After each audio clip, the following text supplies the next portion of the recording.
Okay. Well, good morning, everyone. Welcome to this ASH Committee review meeting. ASH stands for Arts, Sports, and Holistic of Global Alumni. This was created to promote arts in CMC, sports in CMC, and holistic things. So let me call upon Sumati Lakshman to welcome everybody. Yes, hi, welcome all to our ASH Committee review meeting.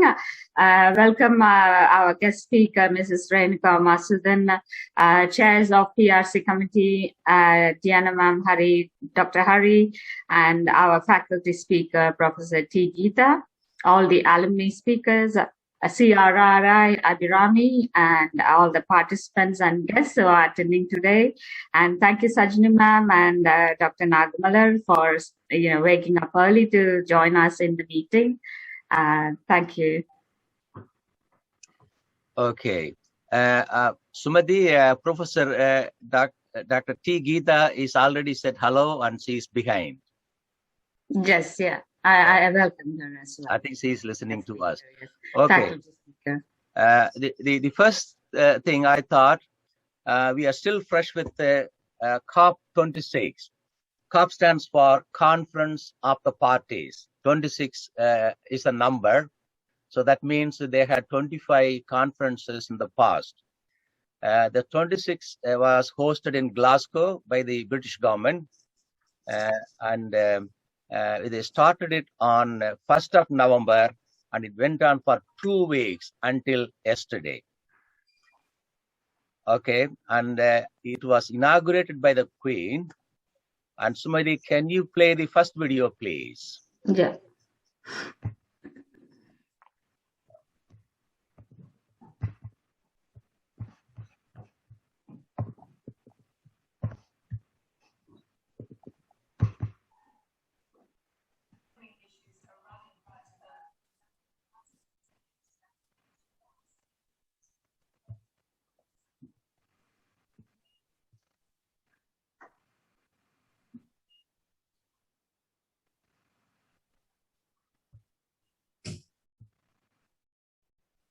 Are you okay?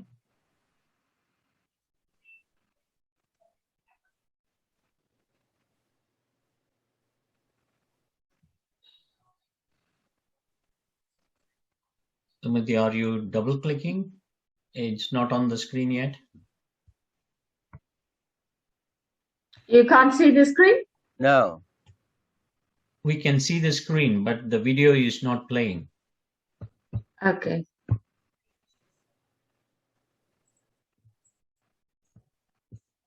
It says I'm sharing the screen. Well, it's as Harry says, we can't see the video.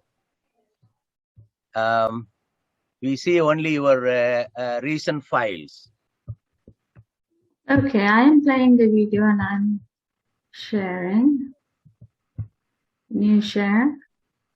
You sharing the screen? Yeah, I'm playing the video. It says sharing the screen. Double click that, Sumati. Double click that. Yeah, double click quick. Can you see now? No.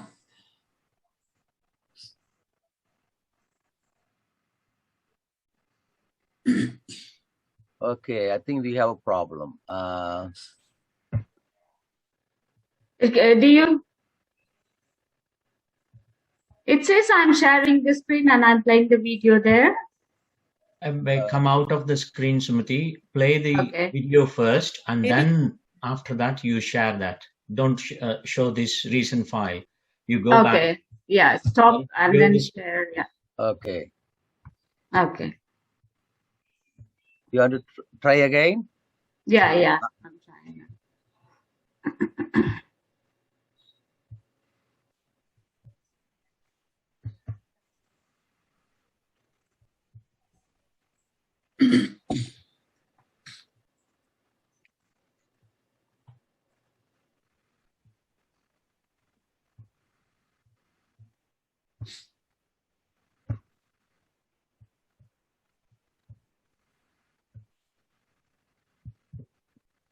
Or shall I move on, Sumati?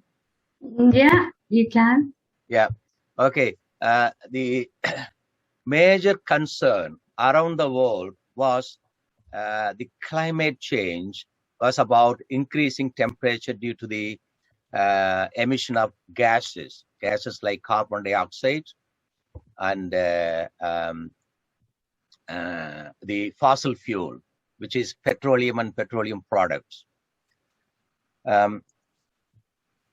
The usage of coal now is the biggest user is China, followed by US and India.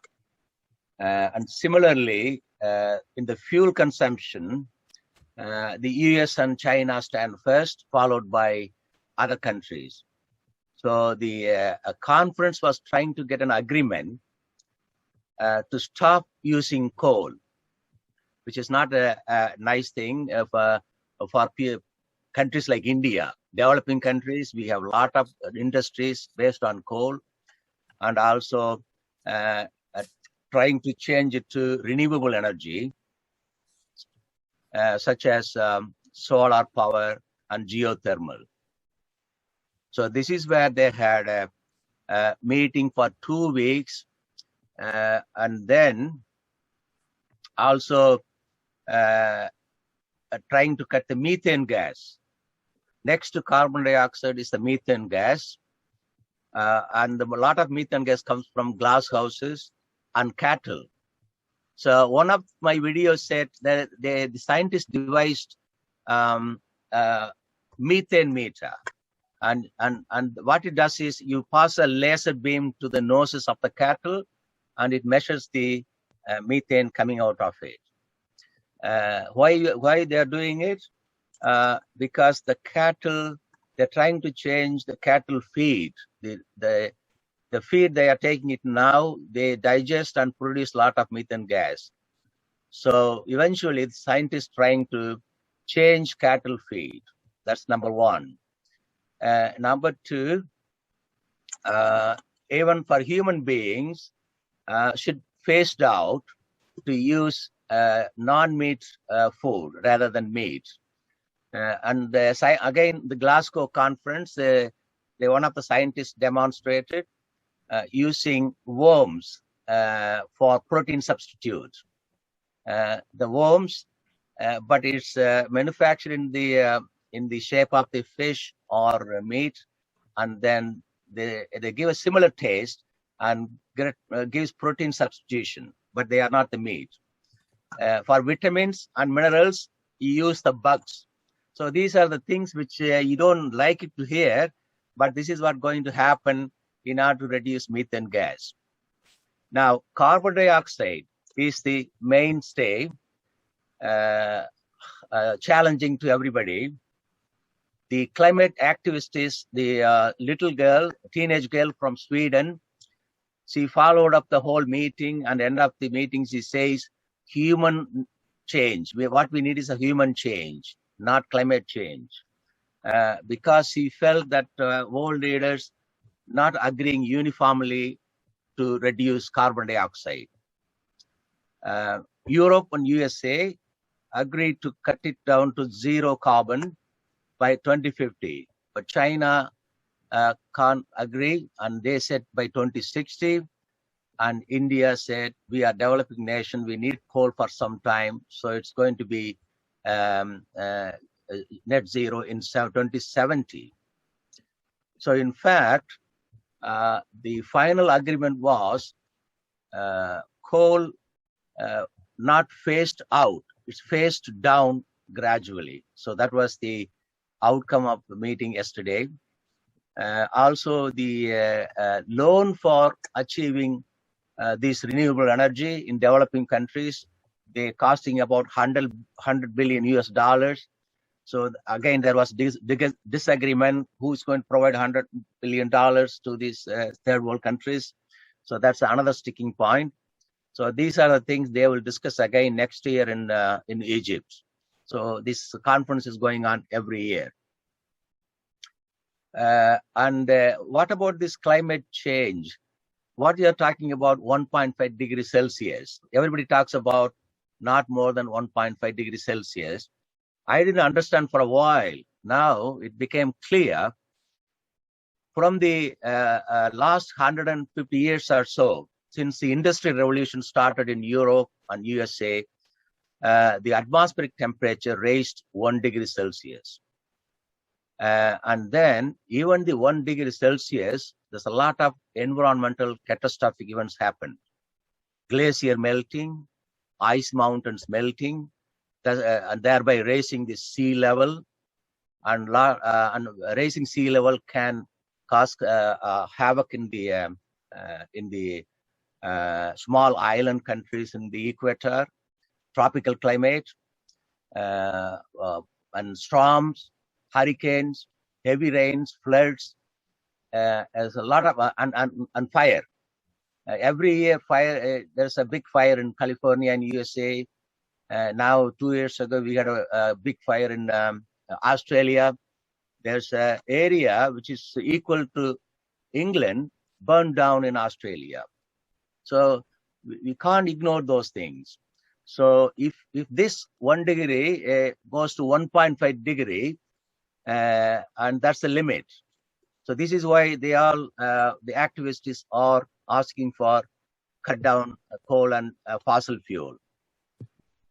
If the climate rise goes 2 degrees, the president from Bahamas put it this way: it's a death sentence to tropical countries.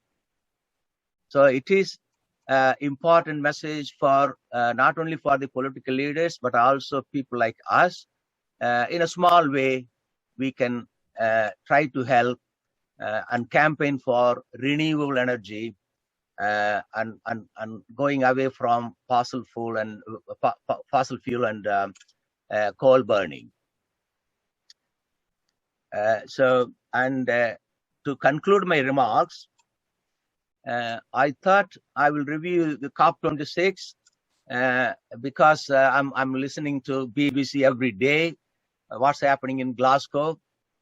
And you probably, for people from USA, Glasgow is the port city in colonial Britain, and they exported tea to USA. You remember the Boston Tea Party?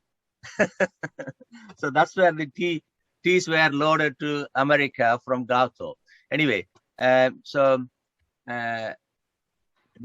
the global alumni is trying to, people in the third life segment, they are trying to hand over the responsibilities to colleagues in the second segment of life. So that means they work for the third segment like me, not much other than advice. So I thought I brought climate activity apart from the first responders as our continued project. We can't hand over this to anybody, so we will keep it until our last breath. So with this request, I'm finishing my talk. Thank you. And next, I call upon Manik Raj. Manik Raj, he's rushing to go for a marriage reception. Yeah, very much here. Okay. Only thing is, I'm not able to show my face because the camera is not cooperating. No problem, but I can see you all. Would you like to carry on with your talk? Yeah, sure. Okay, Dr. Manik Raj from 1966 batch, and his topic is conservation of groundwater in India, which is the most needed thing for India. There's a scarcity of groundwater. Go ahead, Dr. Manik Raj. Yeah, my good wishes to all of you. Good evening. And I always carry and I always read Thirukkural, and Bharadiyar. I'm a fan of Thirukkural, Thiruvallur and Bharadiyar. I'll start with just 2 couplets of Thirukkural. This is about Van Sirappu. If you ever touched Thirukkural recently, the second chapter, the first chapter is Kadavul Vaalthal. The second chapter is Van Sirappu. So the second chapter, the second couplet is Tupparku Tuppayadum, Tuppaki Tupparku Tuppayadum Malai. That means the rain gives a lot of vegetations and it yields fruits and other things to eat. And then it also becomes a food for the farmer. So it actually yields good amount of harvest, and it also becomes a food to the farmer. This is the meaning of that. Again, I'll read. Tupparku tuppaya, tuppaki tupparku tuppayido malai. Maybe those who are interested in Tamil, maybe Geeta will be able to understand this. And the other thing which is very, very important is... We all understand. Thank you. Yeah, Shanmugara, you are good at Tamil also. Yeah. Then second thing is the 9th Quran is Danam Tavam Irandum Tanga Viyan Ulagam Vanam Valangadenin. That means now you cannot do either charity, related to charity, or you cannot even go for a good spiritual involvement when you don't have rains, regular rains. These are the two things which are very impressive. And then I'll start with 3 or 4 important aspects of groundwater conservation. Now, the first and foremost is, I think all of you are able to hear? Yes. Yeah. Okay. First is forestry. Forestry is one of the most important things that is going to help us in future. And unfortunately, deforestation is going on all over the world.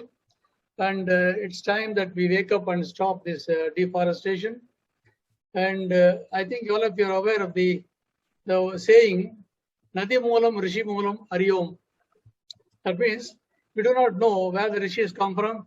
We do not know where the rivers come from. But one thing is sure, the forest is the mother of river. It's very important. The forest is the mother of river. So once you destroy forest and jungle, you are destroying the river.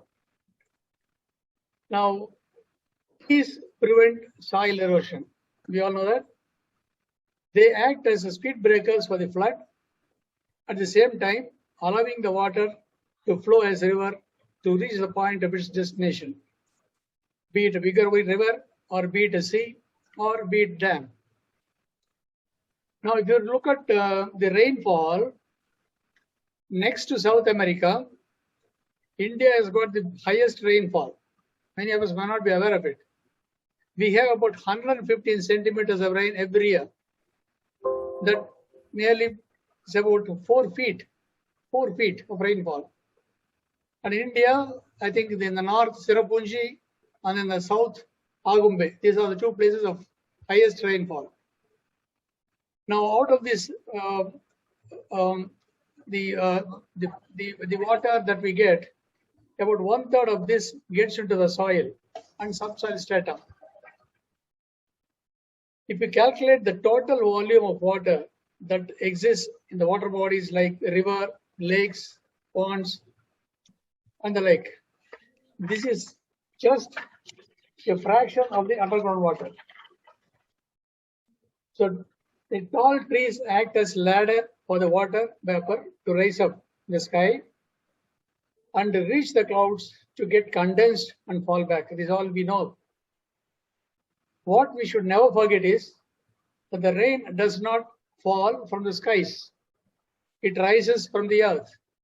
Now, this is the saying of the Japanese, the giant farmer, Fukuoka. Now, this is about the forestry. Now, the farmers have got, like farmers like me and you, have got important role to play to maintain forestry. I always insist that every farmer should reserve at least 50 to 20% of his land to raise forestry. It's very, very important. Now, even if the land holding is very small, like 1 acre or 2 acres, about 1/3 or 20% of it should be converted into forestry. Now, if you do not want the soil to be occupied by the trees, they can be planted in the periphery, the border. That's what I have done in my farm. So you can plant trees like silver oak, teak, mahogany, malavembe, etc. in the border, 2 or 3 rows. And you can actually use the whatever left, you can use it for other vegetables and other crops. It's not difficult at all. And I think government should come forward to bring it as a law. So the farmer should abide by it. And I think every farmer should provide about 15% of the land for forestry. I think this is very, very important. Now, next important aspect of water conservation is the water resources. Sorry, water reservoirs. Water reservoirs, it can be natural or man-made. Natural reservoirs, we know we have lots of lakes and ponds all around. We used to have a lot of ponds in our area, Thondamuthur. Now it's all gone, all encroachments. So this resulted in actually closing 5 big wells, which my father dug in the early 50s and 60s. So this is because when you destroy the reservoirs like ponds and lakes, then your charging of the wells, the conventional wells as well as the bore wells, they're not there. So they dry up quickly within about a couple of years or even within 5 years. That is why in our area, if you take the account of the number of bore wells from maybe extending from Perur up to Sirvani or Isha, more than 1,000 bore wells are dry. More than 1,000 bore wells are dry in this 20-kilometer stretch the past 10 years. And they don't get water even when they go beyond 1,200 feet. This is because all the water reservoirs have been lost by encroachment. Now slowly, because of some NGOs and then some other organizations, they're trying to bring back the lost lakes and ponds slowly. And we do see some results here. Now, apart from being reservoirs, now these lakes and ponds also increase the groundwater because the water gets into the soil and subsoil strata. And it's not only that, they also percolate sidewards. Now, if you, for example, if you have about 10 acres of land, and if you have about 1 acre or 1.5 acres dug for the purpose of water reservoir, then this can actually feed another 3 or 4 acres, because this I have seen practically in my cousin's farm near Tanjavur. It's called M. Solaganpatti. M. Solaganpatti, where my cousin is doing a lot of natural farming. And I think by the end of this talk, if it is possible, I could give you some pictures of that. And what he has done is on the 4 corners of this land, he has got about 150 acres. So at the 4 corners, he has dug ponds about measuring about 1.5 acres. So totally about 6 acres are meant for storing rainwater. That's a land which is very, very dry. Now, after his efforts, after 25 years, now he depends only on rainwater. And it says, because it's loose soil, red soil, the percolation is very good, and he is able to maintain nearly 150 acres with these 4, and also one in the center now he's digging. And so this is just an example. So encroachment by man depletes the supply of the groundwater to the resources. Very important. Then comes the third point, very important, it's called mulching. In Tamil, they call it as Moodaku. Now, this is actually a method of preventing evaporation. Now, we can use all the dry and wet wastages from the plants and also from the poultry, all animal excreta, and then mix it with whatever other things are there, the coconut leaves, etc. You make a mix and then spread it around the each tree for about 2 feet or 3 feet diameter. Now, how does this? Any disturbance? Sorry. I think that somebody is. Hello? Somebody is not muted? Yeah. Okay, fine. Please carry on. How does this Moodaku or mulching prevent or conserve groundwater? Now, one, it prevents evaporation. It's very important. Now, we lose a lot of soil water, subsoil water by evaporation, especially these 4 months, starting from March to June. It's very hot here in the tropical countries, and the water evaporation is 4 or 5 times more than the normal times, like the winter. And this prevention of evaporation can be done to the extent of 80% by Modoc alone. Then the next thing is the Modoc or the mulching. It gives nourishment to the microorganisms that are in the soil and also the earthworms. Please remember, without microorganisms and earthworms, our farming will die. And there is a beautiful quote about this, the job that the microorganisms do. Now, this is by Bhaskar Salve from Maharashtra. He's also a giant in the farming, natural farming. He says, there is no drama bigger than the magic role played by the microorganisms in the world. So if the microorganisms have to thrive, then we have to give them good amount of this mulching, good amount of the nutrition. Now, if you understand, the microorganisms are the real cooks which feed the plants and trees after converting the manure digestible. Just like our digestive enzymes digest our fats, proteins, and starch, we also have enzymes in the microbes. They convert these mulchings into a digestible food along with earthworms. This is very important. Now, finally, the mulching also increases the aeration, and it also helps in slow and sustained water percolation. Very important.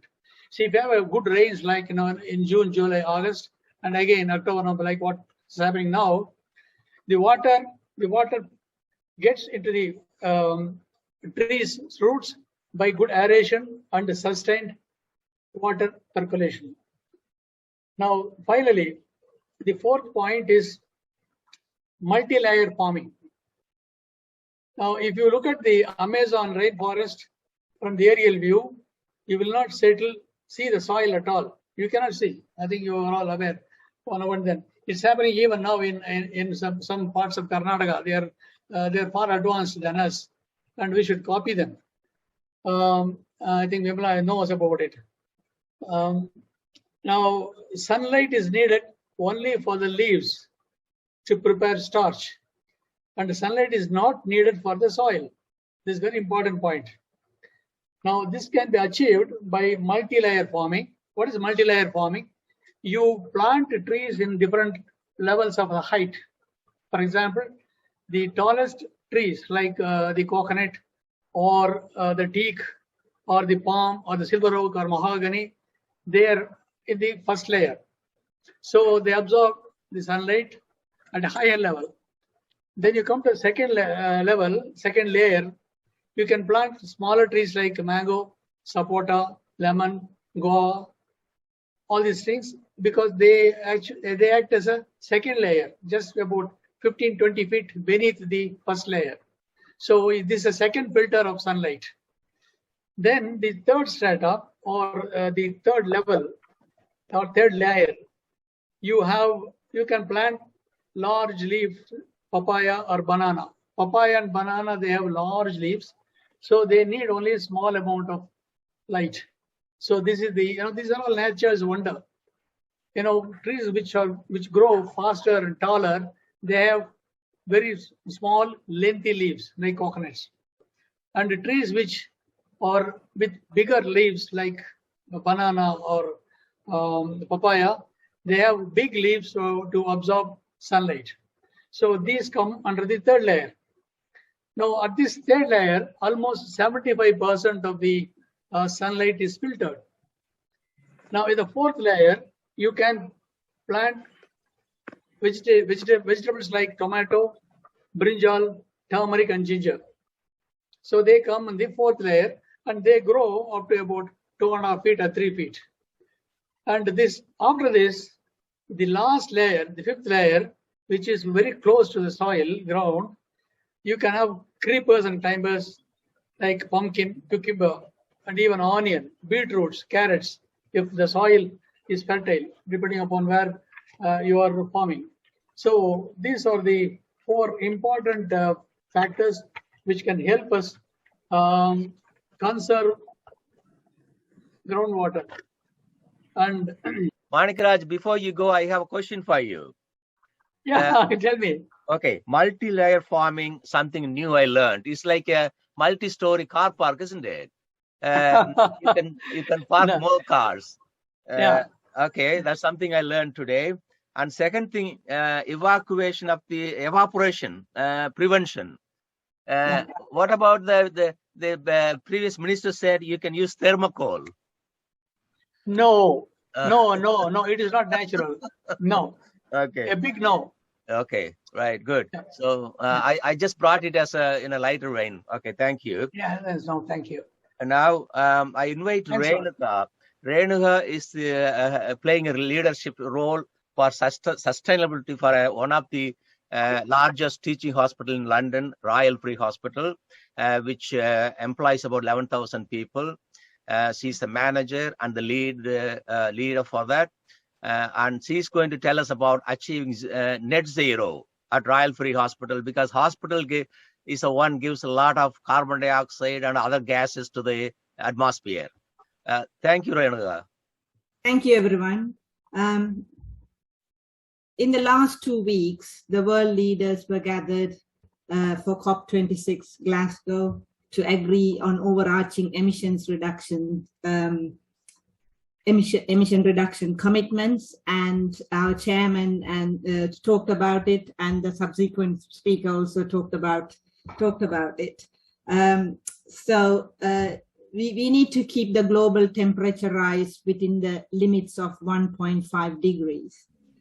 While these international agreements are absolutely vital, the real work of implementation doesn't happen in that conference hall,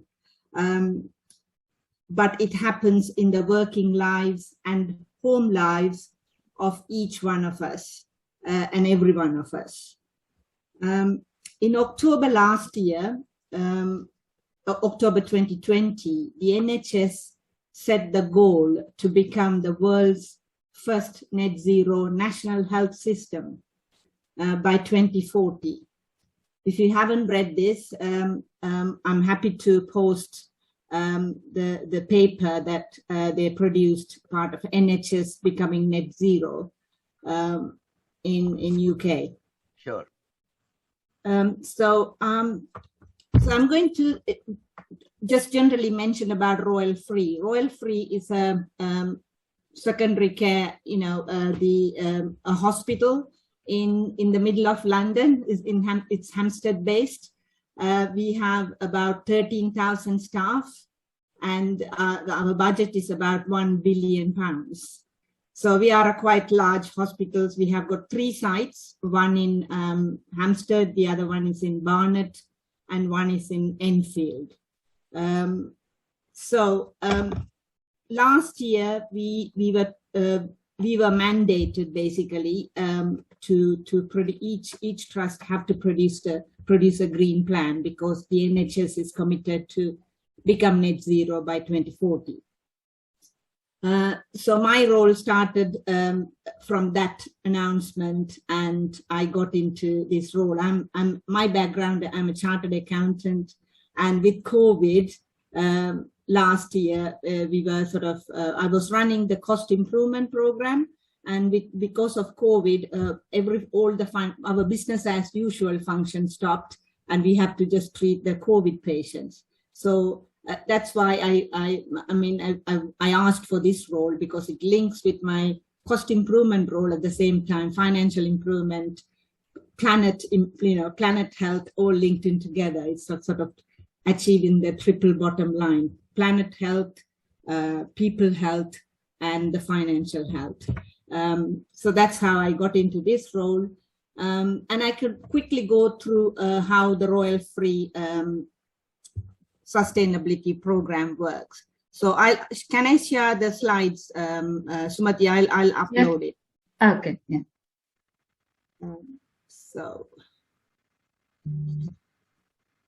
It was on the screen earlier on. Okay. Yeah.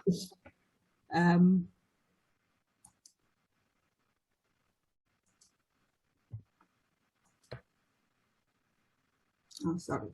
Well, Renuka, you are also co-host. You can. Okay, yeah, that's fine. So, can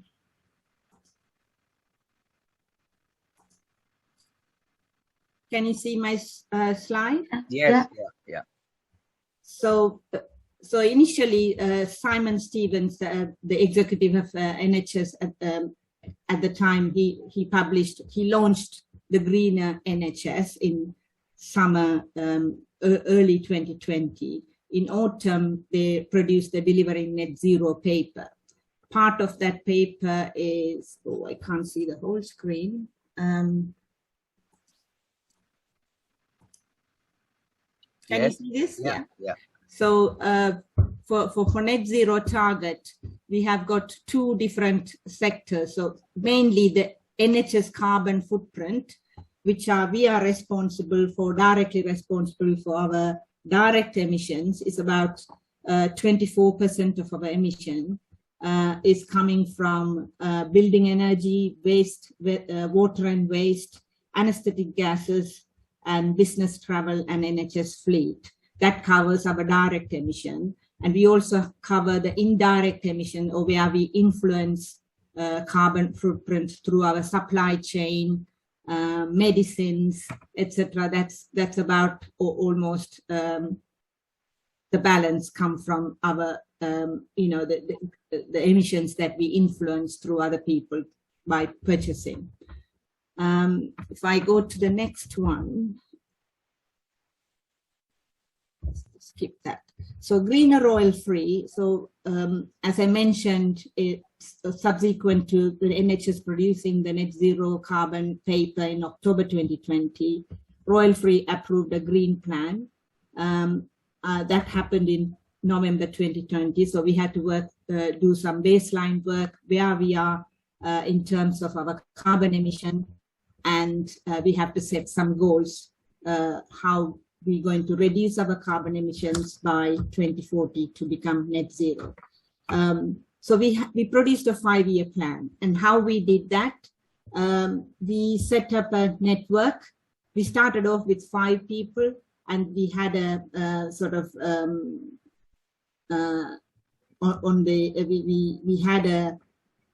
we called all NHS staff, all our workers to join the network. So we had few meetings, so people slowly joined, and key people, about 160 people now in the network. So they are really keen to implement. They want to become the green champions in their working areas.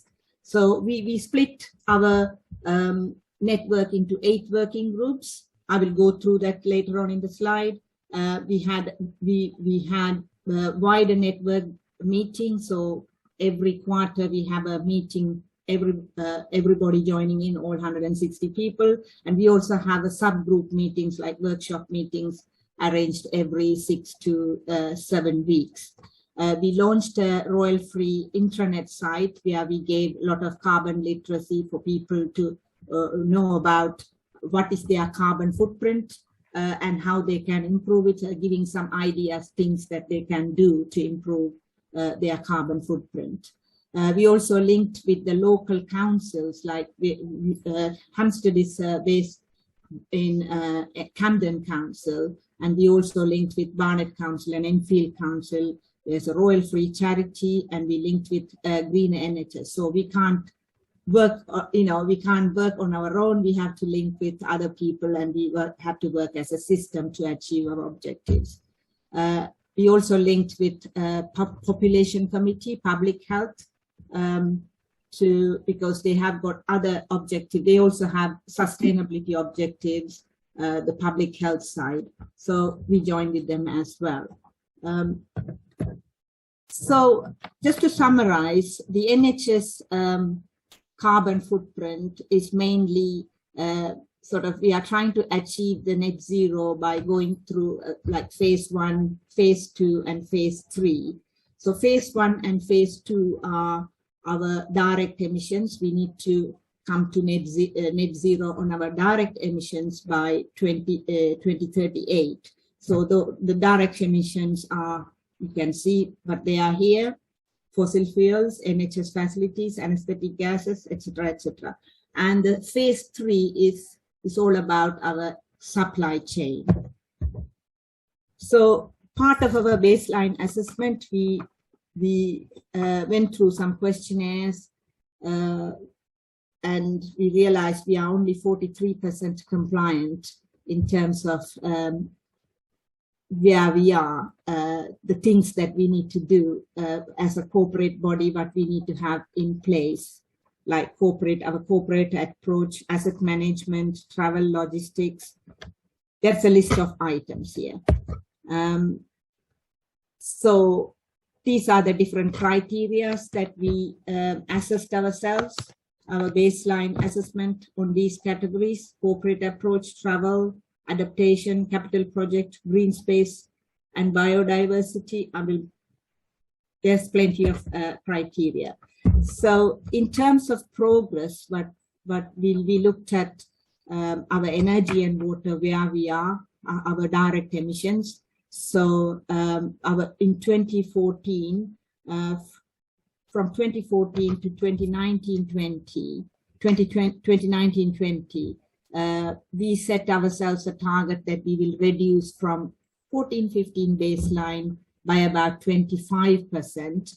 And I think we have exceeded that target in the sense that we have, if you look at that line there, that was our target, and we have reduced our emissions below that target. So we are fine in terms of doing our energy, but again, looking at 2040 net zero, we're going to set our target high now, because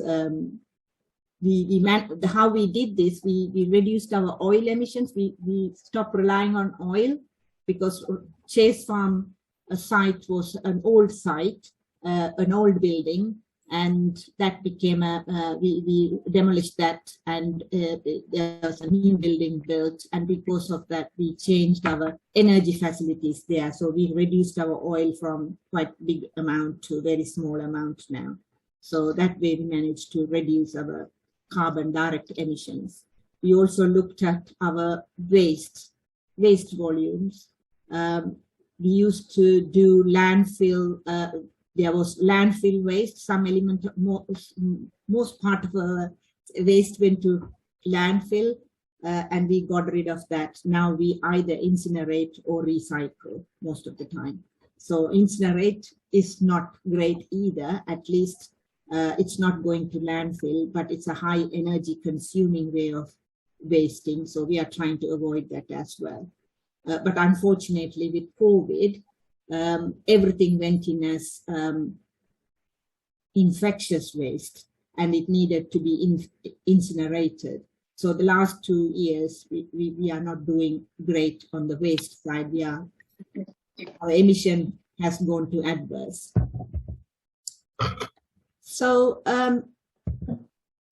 just to update on what we did in the last year, we grouped ourselves into 8 working groups. The Journeys working group is aiming on encouraging active and sustainable travel for all. We are trying to cut patient and staff mileage by 25% by 2025. That was our target, and 90% of our trust vehicles fleet will be low emission or ultra low emission by 2028. So that means we will go fully electric by 2028. Petrol and diesel. So we do provide staff loan scheme to buy their vehicle. So we changed that leasing scheme into only for hybrid or electric cars only. So we don't provide any more loans for petrol or diesel cars.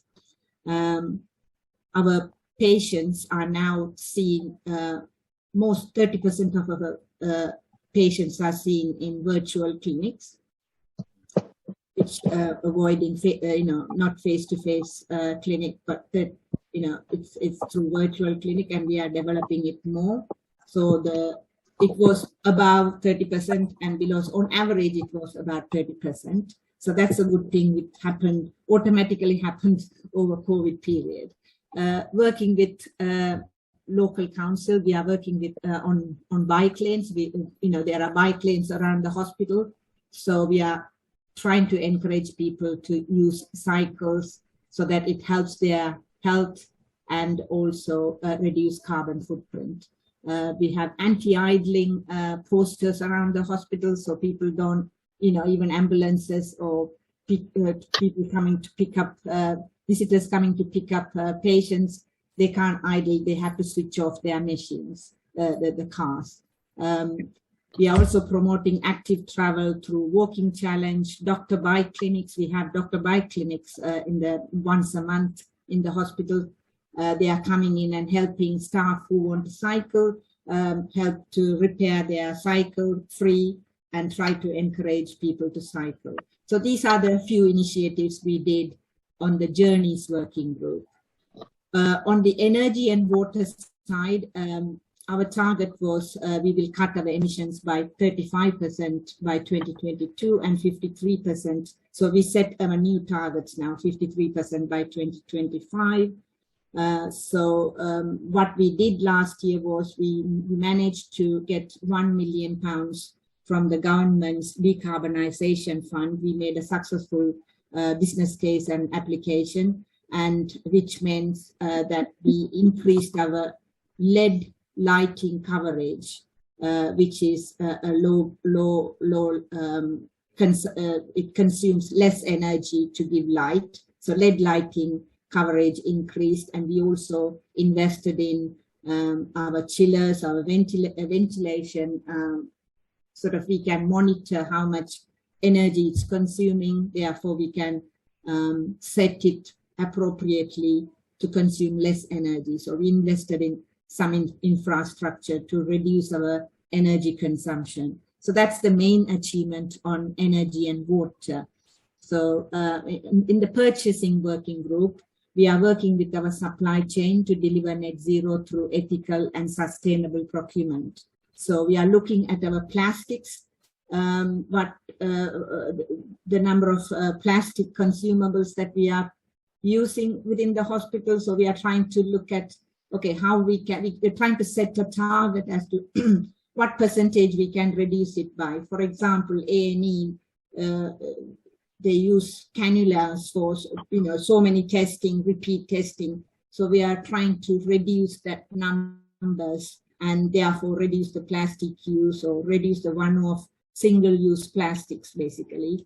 And we are also trying to contract with suppliers who are committed to net zero. So NHS is a large employer, and our emissions are 4%. It accounts for 4% of the UK's emission. Therefore, we have big purchase contracts. So as a big purchaser, we can influence our suppliers. Unless you are net zero, unless you are committed to net zero, we won't contract with you after 2040. Not after 2040, 2030 really. Because within the next 10 years, we will only contract with suppliers who are committed to net zero and who have proper plans and who are actioning those plans. On top of that, we are also trialing reusable FFP3 masks. So that's successful. It's going to happen next year. So all these disposable masks are going to disappear. We are also using locally manufactured reusable gowns. In our decontamination unit, we have started to use electric fleet, and we are also rolling out scan for safety stock management system within wards, meaning that we manage our stocks within the ward in a way that we don't stock too much, so they don't become obsolete. We don't throw away. Waste doesn't happen. Reduce our waste and reduce our consumption as well, monitoring our consumption as well. So that plan for a scan for safety stock management system help us to do that. On the waste side, I already mentioned we went worse, and the other side, we didn't improve ourselves, but we got worse because of COVID. And we are trying to get back to normality soon with the COVID now slowly disappearing. Everybody is vaccinated, and hopefully we can get to normality. Our segregation of waste will become normal, and we can carry on more recycling. Our recycling actually stopped with COVID. Everything became infectious waste. So that is really an adverse effect because of COVID. We also have a food group. The main aim of the food group is to reduce carbon footprint by making it easier for staff and patients to choose healthier plant-based options by moving away from meat and dairy products. So,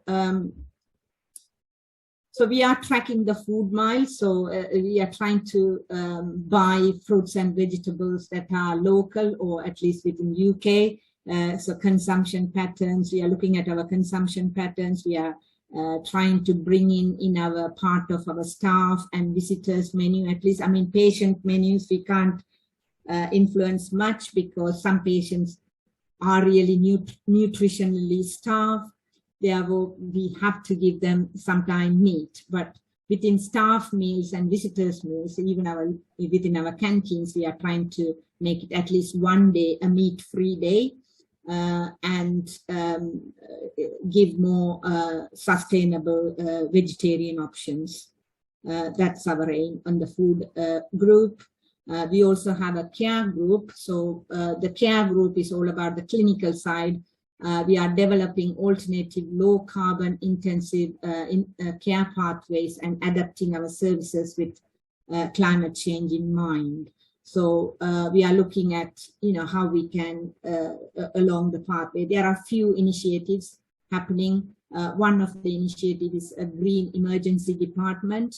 There is a little project that a doctor within the emergency department, she's leading it, and she's working with Royal College of Emergency Medicine to pilot a project. She's looking at their waste bins. She's looking at the way, the number of products that they are using. For example, I already mentioned about cannulas, sutures, and different, how often they are using, how much they are wasting. Do they need to do so many different tests? Can they reduce their pathway? So looking at the whole patient pathway, how they can reduce carbon emission within that pathway. We are also looking at our inhalers. So we are trying to move to green inhalers. So metered dose inhalers are very harmful for the environment. We are trying to move to powdered dose inhalers. So that is within hospital, it mainly sits with the primary care, with the GPs. They are the one can change the practice. But however, within the hospitals, there are patients come through A&E. We may have to first time prescribe inhalers.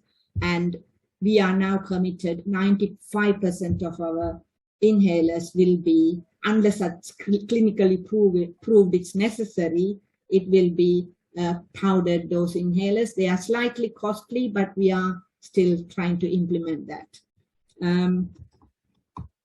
And then we also have people and comms group, which is inspiring, empowering, and motivating our people to embrace a sustainable care. So we have this intranet site launched. We had with COP26, we had different people coming and talking in our Freenet website about encouraging people to give a pledge, staff giving individual pledge, they were either they're going to active travel or they're going to change to meat-free food.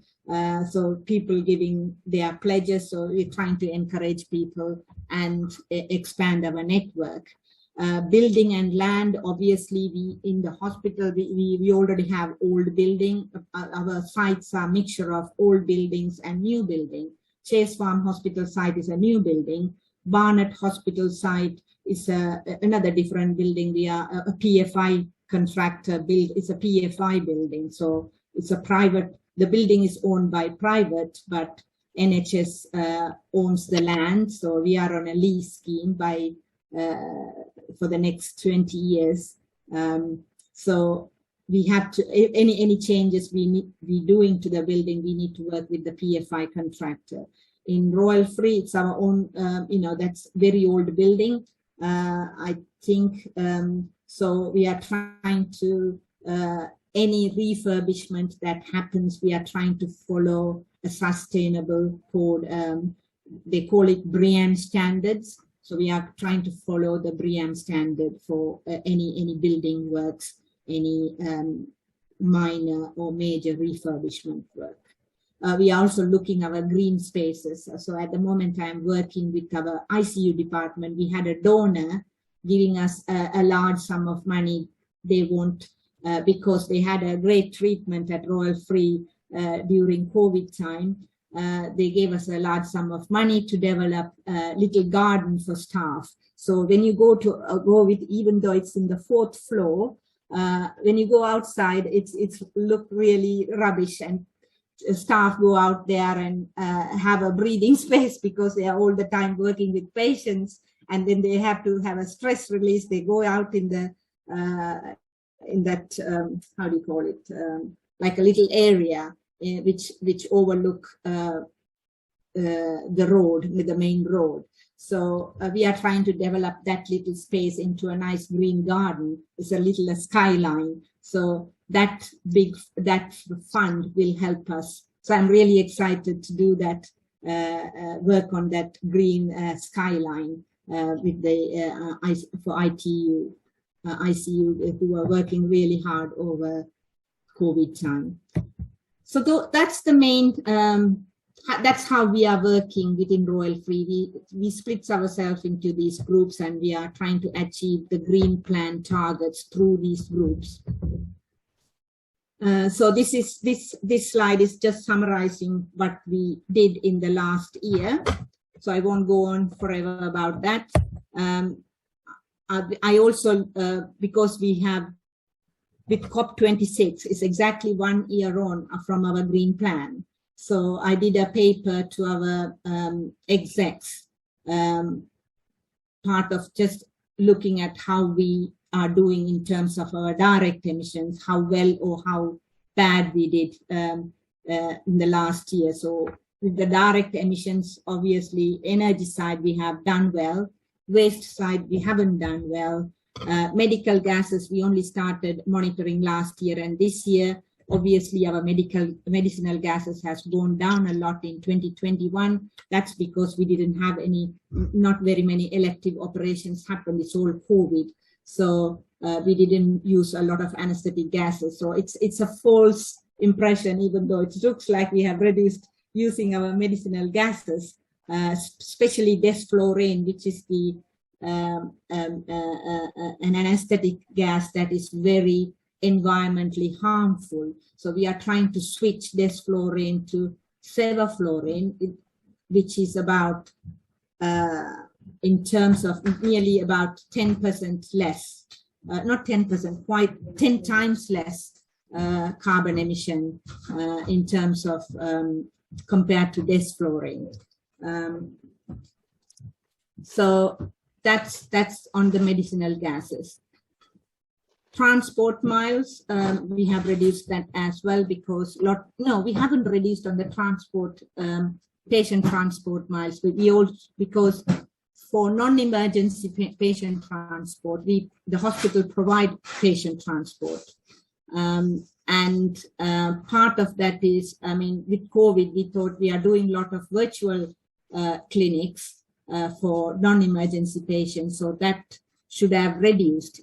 But in reality, it went up because we couldn't transport patients. We used to transport them, 2 or 3 in per ride. But with COVID, we have to maintain social distance. We have to do only 1 patient per ride. So which means number of rides increased, even though number of patients were not attending enough to the hospital. I think I will conclude that there.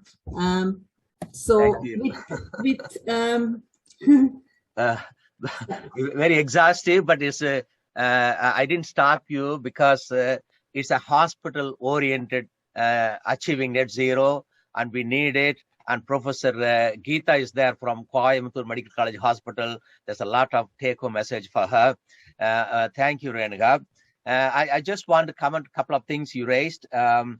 Virtual clinic, yes. Even I personally do 50% virtual clinic. So it saves my car going to the hospital, coming back.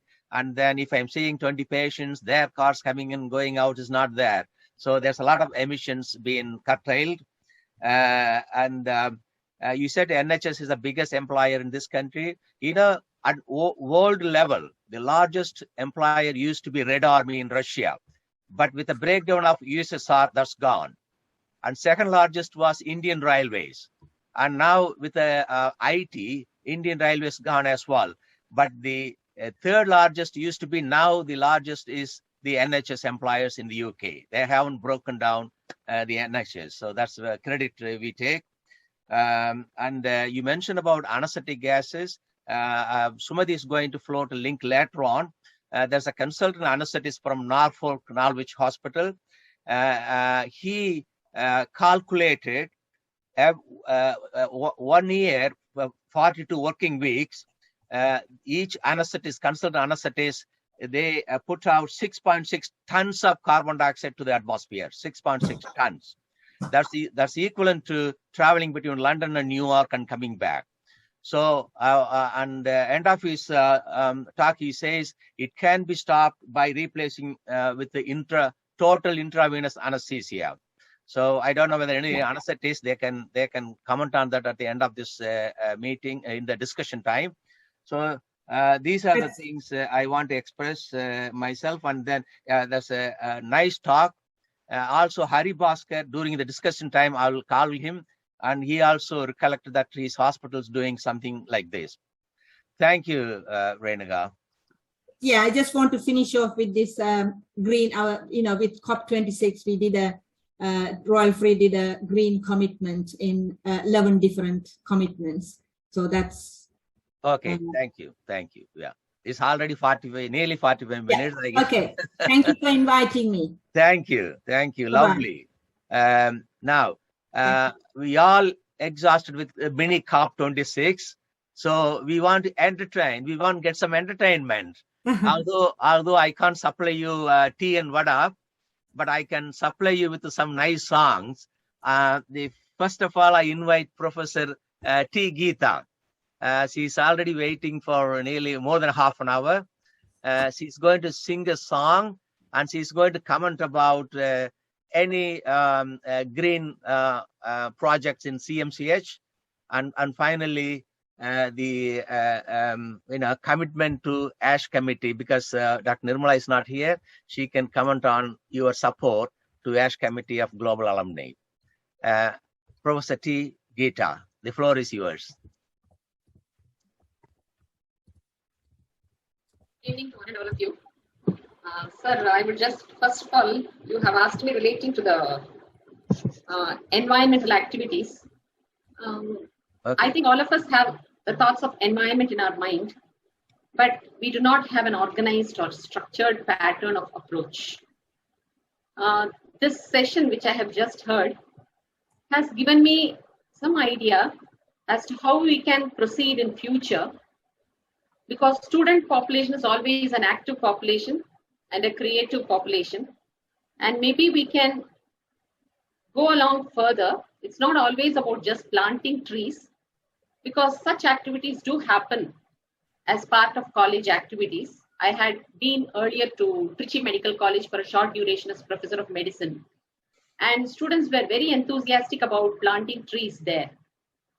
And environment is not always about planting trees alone. So today, from the previous talk, I just learned that there is much more to do. So maybe when we meet next, I can come forth with better ideas or get better ideas from this group relating to, in the first place, instilling the concept of environment, because people talk. Most of us are WhatsApp warriors, but lots need to be done at the ground level. So I hope to carry this message to my colleagues and students in the hospital. Thank you, sir. And before I sing, maybe shall I just give a condensed version of the talk I have to give today? Okay. Relating to keeping arts alive in CMCH. Yes. I think that was a talk that was assigned to me. Yes. So I'll just take 2 minutes only. Art is something that is very, very dear to me, any form. And music is something that is, I'm just not passion, but I live and breathe music. And as far as Coimbatore Medical College is concerned, art has been as close to my heart as the academics. And I have been an integral part of all the artistic and in particular the music related activities since the time I have been a student, and much more when I became an assistant professor. Unfortunately, after reaching here as a professor, COVID has not given us a takeoff. Yeah. So to give a brief view, I would just like to comment that art in its myriad forms has been alive and active and kicking in Coimbatore Medical College. It's not just since the days of as a student, but I must say that each year I feel so overwhelmed to see the brilliance and the creative capacity of the students and the newer and newer ideologies and the thought process which go into creating more and more active participation.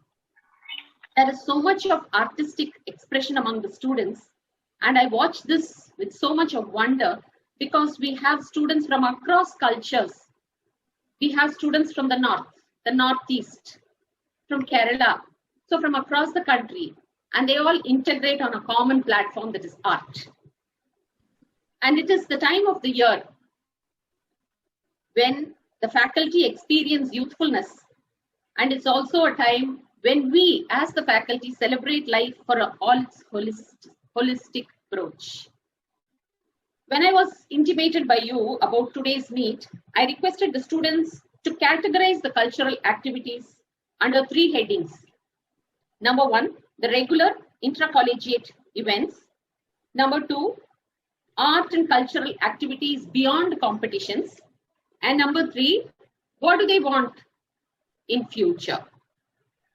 And before I go to describe these 3 categories, I would like to mention that it was in 2018 that Coimbatore Medical College hosted Anastomosis, which was an intercollegiate event on sports and culture. On a regular basis, we have yearly intracollegiate, that is inter-batch competitions, usually around the time of Navaratri, so somewhere during September and October, and we all anxiously look forward to that. And it's very interesting to see that there's a good number of innovative and inspiring activities on stage and off stage. So it's a gala time of 3 days at least, followed by at least 2 days of rest. And lots of competitions are conducted by the students and for the students. And it's a wonder to see a plethora of ideas from the student community. And in fact, it brings out many students from their self-imposed slumber and silence.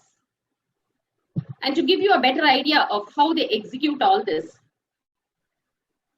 I would just like to mention some of the off-stage competitions. It's so interesting. They have pencil sketching, they have painting. It's not just painting on canvas, it's painting on the wall, it's painting on the face, it's painting on t-shirts.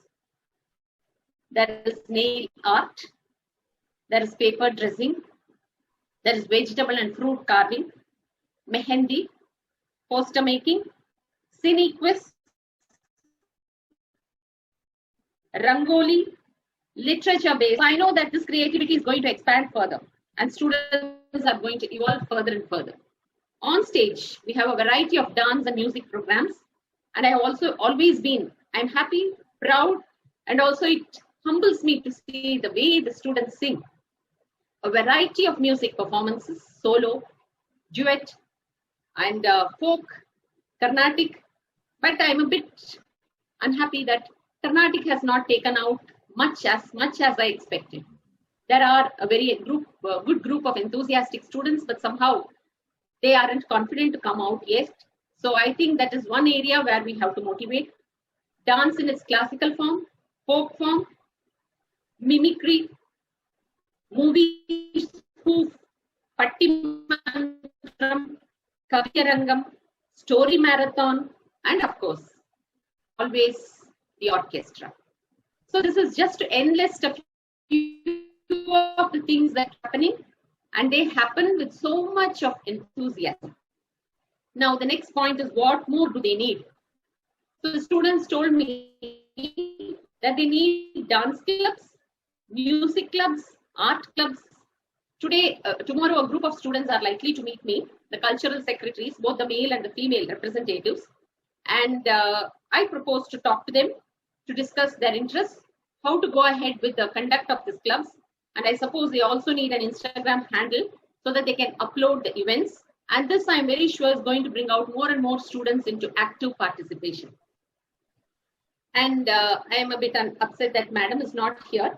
Anyway, with the concurrence of our Dean Madam, I am very sure, hopeful, that we will get back in a future discussion like this so that we can encourage and we can also give, I would also expect and I welcome creative ideas from the forum that is here in front of me so that our students will excel not just in academics, but also from the extracurricular point of view, so that it will be a wholesome development of a student. Thank you very much. Thank you. Are you going to sing for us? Yes. Thank you.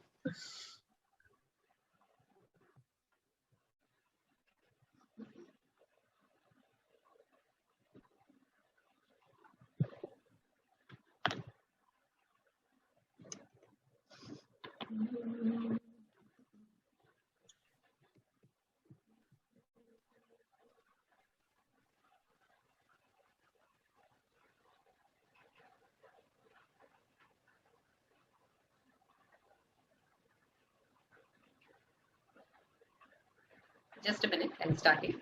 Okay, no problem.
இயற்கையின் மொழிகள் புரிந்துவிடு, மனிதரின் மொழிகள் தேவையில்லை. இதயத்தின் மொழிகள் புரிந்துவிடு, மனிதர்க்கு மொழியே தேவையில்லை. காற்றின் மொழி ஒலியா இசையா, பூவின் மொழி நிறமா மணமா,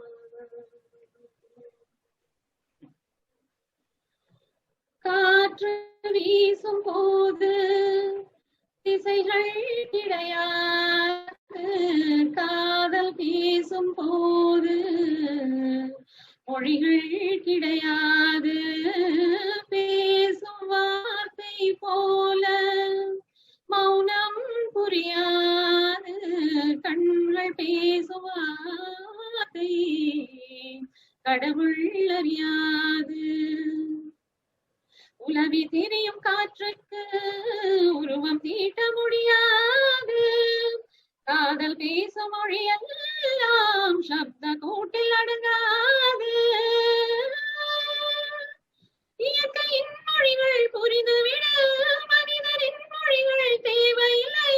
இதயத்தின் மொழிகள் புரிந்துவிடு, மனிதர்க்கு மொழியே தேவையில்லை.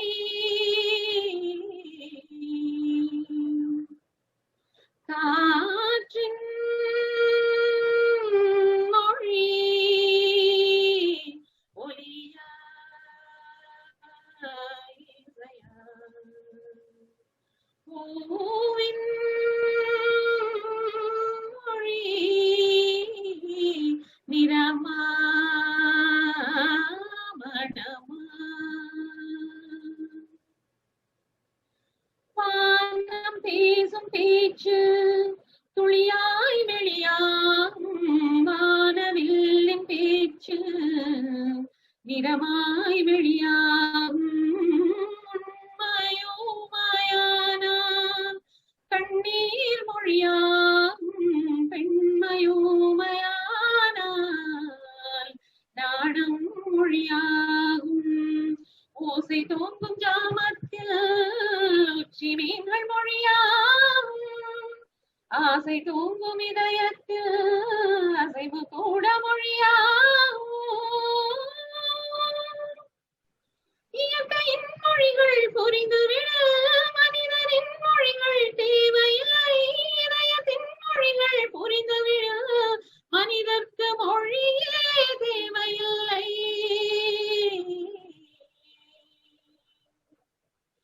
காற்றின் மொழி ஒலியா இசையா, பூவின் மொழி நிறமா மணமா, கடலின் மொழி அலையா நுரையா, காதல் மொழி விழியா இதழா. Thank you. Thank you. Thank you. We didn't realize such a talent is hiding behind Professor of Medicine. Sir, Dr. Prakash here. Hello. I was been listening to the Geeta Romanala Pandinga. I mean, I'm in charge of the IMA cultural leader. I think you should give us a performance in the 11th. Are you registered for that? Okay. Well, I also have a request to make Prakash and to Professor Geeta. Ashok, he can't be here today. He sent his apologies. He is trying to organize global alumni face-to-face meeting plus virtual on 8th of January 2022. So on behalf of ASH committee, I propose to give at least 30 to 45 minutes of continuous entertainment. So I'm going to request you both to take active part with the other members and give the performance. Is that something reasonable? Sure, sir. Okay. Thank you, Professor Geeta. Thanks for coming. And the line I remember from your song is Kadalin Moli Viliyai. I like that. Okay. Now, Prakash, I know you are on the agenda next for your nice song. But would you be prepared to wait in 10 minutes? And because no problem, sir. Is going. No problem. No problem. Okay. Nagamalar, நானும் கொஞ்சம் ஸ்கூல்ல கொஞ்சம் நிறைய பாட்டே பாடிப்பேன். அப்படியா? Nagamalar, she's not going to sing, or she will sing at some point. But today she's going to show some videos which I couldn't do in my talk. This is again continuation of COP22. The first video, please. This is the on the wake of inauguration, a short clip from BBC. எனக்கு ஒரே ஒரு இது sir, ஒரு point I just want to see. I do every day 5 cases minimum, and The thing is, I was stopped scrubbing for almost 5 years now. And the amount of water that is being wasted in the scrub பண்றேன்னு சொல்லிட்டு ஏன்னா நீ பாத்தீங்கன்னா abscess பண்ண ready ஆயிட்டு இருக்க surgeon பாத்தீங்கன்னா ஒரு 10 லிட்டர் தண்ணி யூஸ் பண்ணி ஸ்க்ரப் பண்ணுவாங்க the whole day. I just use sterilium அவ்வளவுதான். This has been my protocol for many years. And I hardly have infection. I don't know. That's one thing which I think everyone should look forward to. And the amount of water, நினைச்சு பாருங்க, இத்தனை hospital throughout world, when they are using so much water for scrubbing. When you're doing an abscess, why do you want to scrub?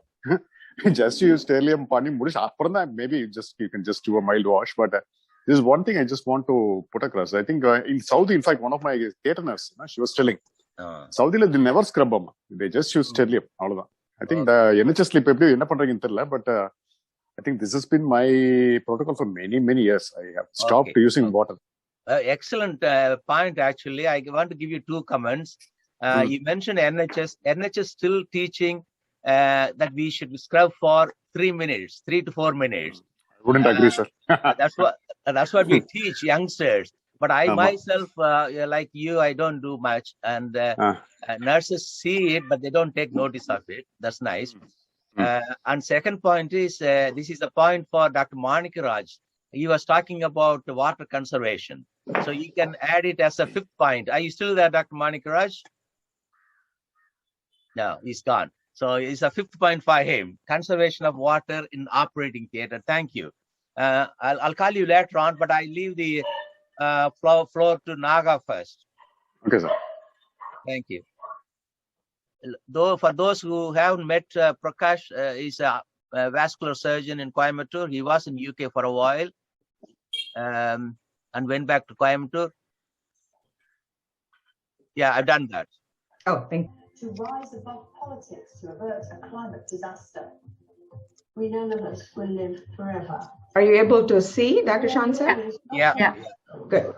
But for our children and our children's children, and those who will follow in their footsteps. It is the biggest summit ever to be held here in the UK, with more than 100 world leaders gathered here in Glasgow. But what have they done to protect our future and that of the next generation? We look at how far you're willing to go to help save the planet. Do you want to say a few words about that first video, Dr. Shanmugha sir? Yeah. We listened to it. Thank you. Well, this is the BBC coverage of the inauguration. And go for the next one. Next one is the methane meter. Methane meter, measure the methane output from the cattle. Okay, go ahead, please. Find out how much methane Magenta is producing. Yeah, so the equipment that we have in the chamber is not exactly the same as this. This is a laser methane reader that measures the parts per million of methane that might be coming out of Magenta's front end at one time. Give that a go. I'm going to get out of the way because it's a laser. There's a laser, and we all know how dangerous lasers are. So Magenta, if you don't mind. Don't listen, Magenta. Okay. Yes, it's coming. She doesn't chase it like a cat does. And the reading is 18 parts per minute. So it's been a while since you had a lot of food. Okay, just a couple of breaths. That cow let out 18 particles or something like that, methane outside. So you can imagine the population of cattle in Europe and USA all over the world. Yeah, so they are all putting out methane. So we need to change our eating habit. No meat, vegetarian, or meat substitutes, which is made from worms and insects. Thank you. The next video is about a greenhouse, which is working on the basis of geothermal energy and solar energy. Yeah, bring it please, Naga. Yeah. Completely different than it did on my last visit. It's absolutely filled with plants now. There are 378,000 tomato plants here, and that represents 5% of the UK's consumption of tomatoes. Last year, we saw this world-first project being built using an environmentally friendly heating system. A typical greenhouse. So this is a geothermal energy from the ground. which is distributed to the whole farm. And there are 378,000 such farms in UK. And it makes behind this gear we wore last time have been replaced by coveralls to protect the crops from bringing in external bugs and viruses. Workers here have their clothes cleaned on site. And they cultivate tons and tons of tomatoes. And it meets the consumption of 5% of UK population. Yes, they're being picked out to fact, and you'll see them in the supermarket too. And we see different varieties of tomatoes. So can you explain what's going on? Okay, this is... And also, Monica is talking about insects, which helps for the fruits and plants. It's called Maphylophis pygmaeus, which is a tree bug. It's a predatory insect that feeds on anything like whitefly, aphids, from green fly, spider mites. That's one of my Maphylophis. So we don't want to. He looks like a green fly. Yeah. There you are. That's a yellow fly, which helps for the pollination. So this would have extended all the way to the top of the greenhouse. Up to the top of the wire, swing it. So we keep the buffalo above the top of the greenhouse to control the atmosphere and the climate within here. And more produce. And the next form is the energy is generated from solar panel on the roof. Okay, thank you, Naga. That's fine. Okay, and just a couple of slides there. I think Sumati ma'am is going to take care of that. Okay. What about the song? Sumati, you going to? No, we can do the song too. Okay. If you want. Yeah, sure. Yeah. As you can see, the whole trend was changed from 1979 to 2019. 1979, India was not biggest carbon dioxide producer, but look at 2019. China leads, US second, and India becomes third. So these are the three countries, the conference trying to make get an agreement to bring net zero by 2050. US agreed, but China said we need time, so it up to 2060, and India said we need more time up to 2070, and they actually brought a phrase called phased down, not phased out, for carbon dioxide emission and coal production. Thank you. Right. Thank you very much, Naga. And before I invite Prakash, I want to you can play that key of our song. Another song which probably people in my age will really enjoy this. Sumati ma'am, do you want to go ahead and do it? I lost my co-host privilege now. It's saying pin. Okay, I got it. I got it. You got it? Yeah, okay.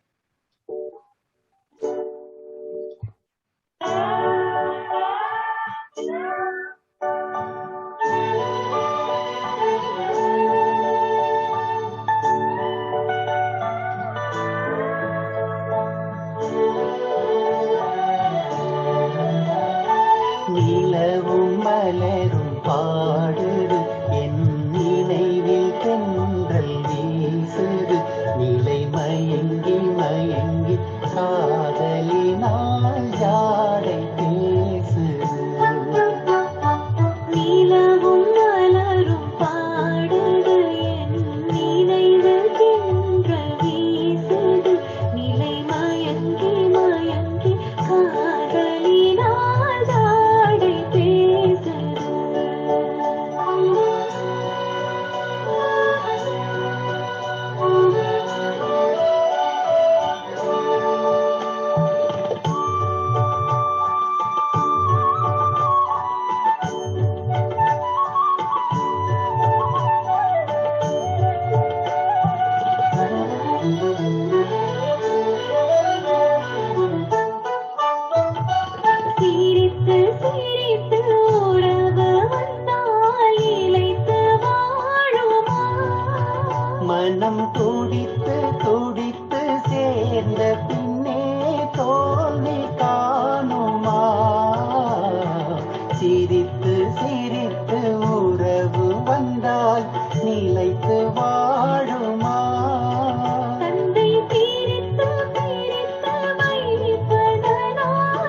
மூகத்தை முகத்தை மறைத்து கொண்டால் பார்க்க முடியுமா? இன்று பார்த்து பார்த்து முடித்து விட்டால் நாளை வேண்டுமே. மூகத்தை முகத்தை மறைத்து கொண்டால் பார்க்க முடியுமா? கனை தொடுத்து தொடுத்து மிரட்டும் கண்ணால் பார்க்கலாகுமா?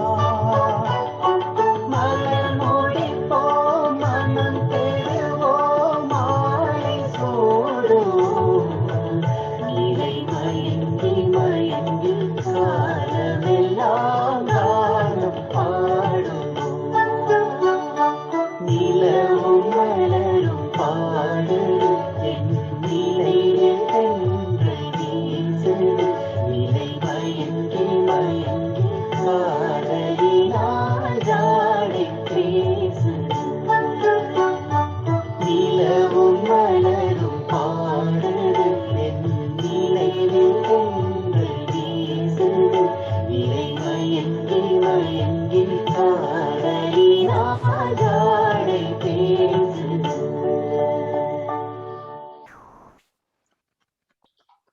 Yeah, I think Arul Chelvan says this is the all-time great, sir. Not only your age. Thank you. That is very true. Very true. And Shivashanmugam Udumulpeta, you really enjoyed this. Yes, Okay, yes. Naga, before you go, I wanted you, Prakash, and Professor Geeta promise me that we will recreate this on the 8th of January. அச்சோ promise எல்லாம் வேணாம் sir, பண்ணிட்டா போச்சு. Oh, yeah. I have to say one thing to Geeta madam, such a lovely voice. Yeah. And that's one of my favorite songs. So thank you for singing that. You did mention that you're going to talk to some of your students, the cultural secretary, and you mentioned about Instagram. We do have an active alumni website and a CMC website. So if they can, upload some of those, everybody get to know what CMC alumni other activities are all doing, right? That would be nice. That's my request. And that is it. Okay, right. So we have the professor to climb on now, Naga. Not to worry. Okay, sir. I got to leave. If everybody would excuse me. It was wonderful meeting so many people, and thank you so much for the opportunity. Okay. Bye, everyone. Thanks a lot. Thanks a lot. Bye. You're so welcome, ma'am. Okay. Thank you. Right. Next, I invite Prakash. Prakash, sorry for waiting. I put you on hold because of Naga is leaving for her children. Prakash, as I said, he's a plastic surgeon in Coimbatore. Vascular surgeon, sir. Vascular surgeon in Coimbatore. And he's a singer for IMA, and he has achieved all-time accolade in that. So he's going to sing a song. Then we will have a discussion on this in a multifaceted concept on the 8th. Okay. I thought Nagamalar will do a performance. Okay. Anyway, yeah, we can pass the message to her. Don't worry. Okay. Okay, sir. So I'll just do a small there with the music.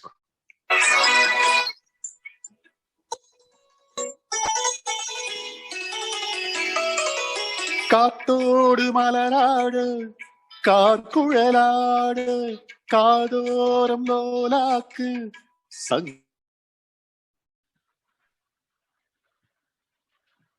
கார்குழலாடு காதோரம் லோலாக்கு சங்கரி பாட அஞ்சலும் மேகம் கொஞ்ச வரும் மேகம் அஞ்சுகவும் தூங்க கொண்டு வரும் ராகம் நிலவ வானிலவ நாம் புடிச்சு வாரே குயிலே பூங்குயிலே பாட்டெடுத்து தாரே பச்சை மலை பூவு நீ உச்சி மலத்தேனி குத்தம் கூற ஏது நீ நந்தவனத்தேரு அழகே பொண்ணு மணி கிழிச்சா வெள்ளி மணி கிளியே கண்டூரங்கு தூரி தூரி பச்சமலப்பூவு நீ உச்சி மலத்தேன் குத்தம் கூற ஏது நீ நந்தவனத்தேரு.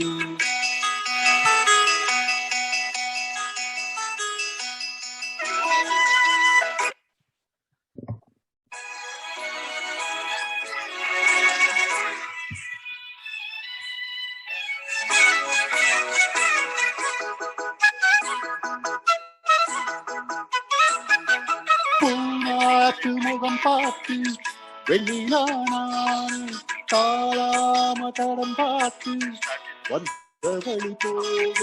பூனாத்து முகம் பார்த்து வெள்ளிலானான் தாளாம தடம் பார்த்து வந்த வழி போக. சித்திரத்து சோல முத்துமணி மாலை மொத்தத்துல தாரே சுத்தம் என்ன மானே வண்ணமாவானவில் நூலெடுத்து வாரே விண்ணல மீன் துடிச்சி சேல தச்சித்தாரே. பச்சமல பூவி நீ உச்சி மலத்தேன் சுத்தம் கூற ஏடு நீ நந்தவனத்தேன். அழகே பொண்ணு மணி சிரிச்சா வெள்ளி மணி கிளியே கண்டூரங்கு தூரி தூரி. பச்சமல பூவி நீ உச்சி மலத்தேன் சுத்தம் கூற ஏடு நீ நந்தவனத்தேன். இது ஆக்சுவலி ஒரு ஆப் இருக்கு. சொல்லுங்க. இந்த ஒரு இது இருக்கு போட்ட அந்த actually we can integrate the music. அது of course இது நம்ம பாடம் இதுல பண்ண முடியாது. So அதனால வந்து I had to just play it from Smule and sing along anyway. Music எப்படி வந்ததுன்னு தெரியல. Audio was okay, right? Yeah, it was nice. There was a couple of interruptions, but not a big gap, just a little gap. Okay. Yeah. Okay. Prakash is IMA lead singer. See, Coimbatore IMA lead singer. Yeah. Sumati, I'm seeing after a long time. I think Geeta madam eppadi IMA pakku varama irkeenga. I think we should all come together. Ninga the December 11th we have this sir. Hello, how are you? We have Simon McConey from December 11th we have the IMA program. So I think Geeta madam will be involved, so I'll contact her and we'll get it done. Yeah. Okay. In that case, after December 11th, we have to have a sort of rehearsal on this QFR. People, instruments, songs, and everything on the same screen. You going to take the lead, Prakash? Organize pannu sir. We need Geeta madam might have some good instrumentalists from the CMC orchestra. We have Dr. Namma alumni la irundha varanumilla, so I think we'll have to look into it. Okay. See, a lot of people I sent invitation, they couldn't join today. Avudayappan showed interest. Dr. Vidya Elango from faculty I department showed interest. Lakshmi Narayan in Dubai. Nagamar, of course, she was with us. Rajesh Krishnamurthy, he's an instrumentalist in UK. He couldn't make it. And a singer from UK is Ajit Karta. So these are the people we can use. So shall I arrange a meeting on second Sunday in December? Second Sunday December is 12th. 12th. Your meeting is 11. Shall I arrange on 12th? 12 should be fine, sir. 11th evening, we have a live orchestra performing. Okay. So 12th year we will be free. What about shall I interrupt? Professor Geeta, are you free on the 12th? Please, sir. I am free. You don't know, right? What is the as of now I am free. Okay. What is the convenient time? What's the convenient time for people in Coimbatore? Is that your time, 4:30 or 6 o'clock or 7 o'clock? Only 4:30 is comfortable. Okay, so 4:30 we'll keep the same time then. Yeah, right. So we'll have a rehearsal for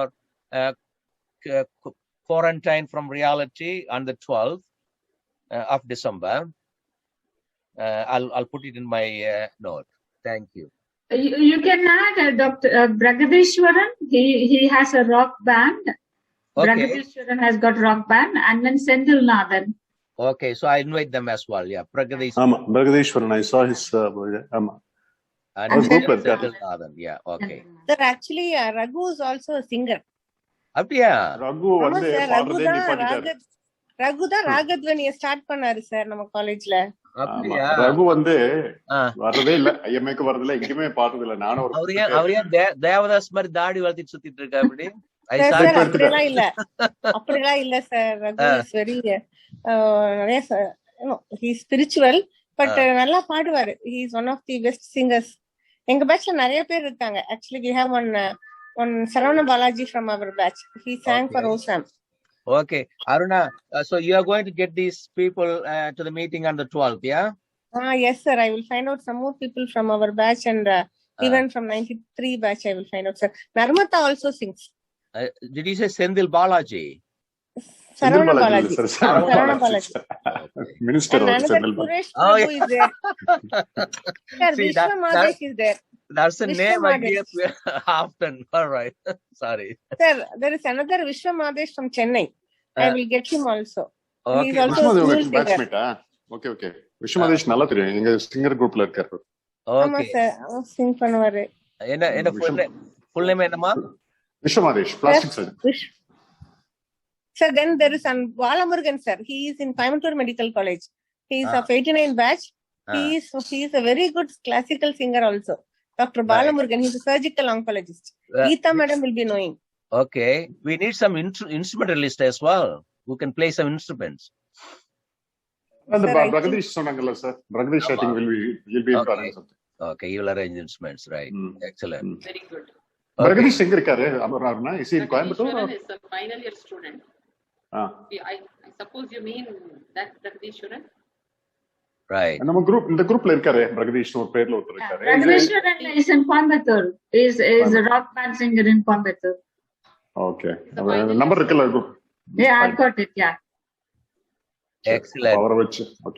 Okay, we'll have further discussion after sports section. We finished holistic COP26. We finished arts now. We'll move on to sports. Sports, I think Shashi Kumar hasn't made it. So we have the young talented woman in sports in CMC, Abhirami Anbarasu. The floor is yours, Abhirami. Abhirami's father is a radiologist, and they lived in UK for a while before moving to Coimbatore. Very good evening, everybody. Thank you, sir, for that warm invite. I'm the youngest person here, and it's a bit nervous to be talking in front of so many esteemed people. But I'll go ahead with my presentation. Sure. Could I be made co-host so I could share my PPT, sir? Yeah. One second.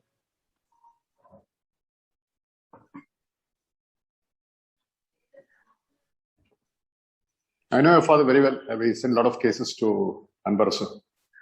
Yeah. அடுத்த கட்டல தான் இருக்காரு. இது ஆர்எஸ்பத்ல. Okay. Yeah. Okay. You know. Yeah. You want to become a radiologist? Actually, sir, I have an interest in general surgery. Radiologist பொண்ணு doesn't want to become a radiologist. Bhupathi Vijayaravan வந்து radiologist, but his both children became surgeons, I think. The problem is, Prakash, in Tamil Nadu, there's a dictum. Appan tholilai avanadu pillai soppanathilim ninippadum illai. And I'm a urologist. My son, he never wanted to come below the belly button, so he's training gastroenterologist. Yeah, go ahead, Abhirami. Nee upset pannadama, nee radiology edu. Okay, I'll start. I've been given a very nice topic, which is the women in sports in CMC. So this is something very interesting, and you'll be surprised at how many people, even in this meeting, are eminent sports people. So what do we play? What are the sports available for the women of CMC? Can everybody see the slides? No, not yet. Okay. Screen. Okay. Share screen. Yeah. Yeah. All right. So we have a list of team sports and individual sports available for our students. Team sports include basketball, volleyball, throwball, futsal, and cricket. The individual sports which we play include badminton, chess, carom board, and of course athletics, track and field events, including running, hurdles, discus, javelin throw, shot put, and long jump and high jump. Among the events we host, there is something called anastomosis, which Geeta ma'am was speaking about earlier. Anastomosis is a state-level intermedical sports and cultural extravaganza. It was initiated in 1995 by the Students' Council of the 1991 batch. That is the anastomosis. We also have something called Armageddon, or the intra-collegiate, which happens between the batches. That's also a sports and culturals fest. But the biggest event in the whole of Tamil Nadu, which includes all the Tamil Nadu medical colleges, is TIMS, also called Tamil Nadu Intermedical Sports. So this is the biggest event we go for at the state level. So what are the various victories we girls have won over the years? I'm talking about the present scenario since 2015. Ever since I entered the college, what I know has been going on, I'll be talking about here. I am yet to talk to the previous batches, all the alumni people, and find out what's been going on in the history of CMC. So I'll be talking about the current scenario we are in. In 2017, our women's basketball team won the TIMS Cup under the captainship of Dr. Shanmati of 2012 batch, and this is the picture of us receiving the awards from the professors. In 2018, the women's volleyball team won the Runners-Up Cup when TIMS was hosted in MMC Chennai. This was under the captainship of Dr. Anusha from the 2015 batch. And this is the volleyball team. I think a few of you may recognize Dr. Kirtika of the 2017 batch, who is actually in our committee, who's in our alumni association. She's a part of the academic committee right now. In 2019 TIMS, which was hosted by Madurai Medical College, our futsal, which is mini football, women's team won the runners-up, which is under my captainship. So this is our team, and in front of the Dean's office when we got the award. So these are a few of the team victories we've won over the years.